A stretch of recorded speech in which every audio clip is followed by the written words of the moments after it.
Is the church divided over the significance of Israel?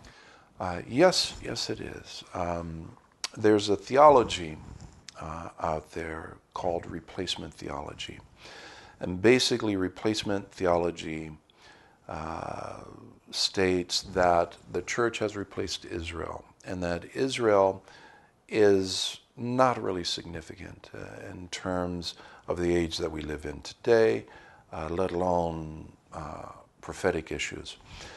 And that is very unfortunate. And what it deprecates is the Abrahamic covenant. And the Abrahamic covenant states, as is recorded, God was speaking to Abraham, and God basically said to Abraham that I will bless those that bless you and curse those that curse you, and from you all the nations will be blessed. And of course, through Abraham came the Messiah, and the whole world has been blessed as a result of the Lord coming and the death, the burial, and resurrection, and all. And replacement theology looks at the new state of Israel and just looks at it as a political movement in history, as a very problematic situation in the world.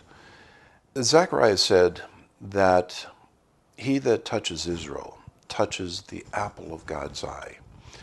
And the word apple in Hebrew is a reference to the pupil of God's eye, the most sensitive part. I mean, if you were to take a toothpick and poke your eye, that would hurt. And the idea is very clear that Israel is very important to God.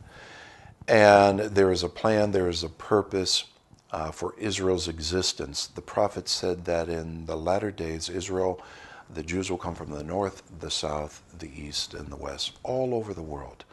And they will move after, imagine this, after 2,400 years. It's unprecedented in the history of man.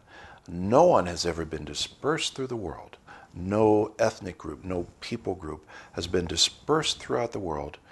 And then over 2.5 millennia later, they return back to the same area. Well, the prophet said that would happen. Now, replacement theology diminishes that. They said, no, that's those are metaphors, those are stories, those are myths. This is not true, and it just so happens that Israel is a nation. It's just coincidence. So that's what replacement theology teaches. And it also affects another very important principle that the Lord himself taught about blessing other people. And he said this, inasmuch as you do it unto the least of these, my brethren, you do it unto me. In the context of the scripture, in the context of that portion, the Lord was talking about the descendants of Abraham, Isaac, and Jacob specifically. The principle is global. When you go across the street and you bless your neighbor in the name of the Lord, it is as though you are touching the Lord himself.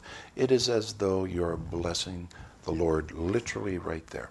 And inasmuch as you do it unto the least of these, my brethren, it is as though you are doing it unto me, Jesus said. Well, the significance of Israel is very important. And the key to understanding all of prophecy rests with the question, what is God doing in Israel? What is God doing with his ancient people? What is going on there?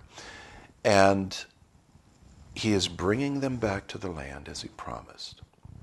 And that is a miracle beyond miracles. So replacement theology is an attack against that.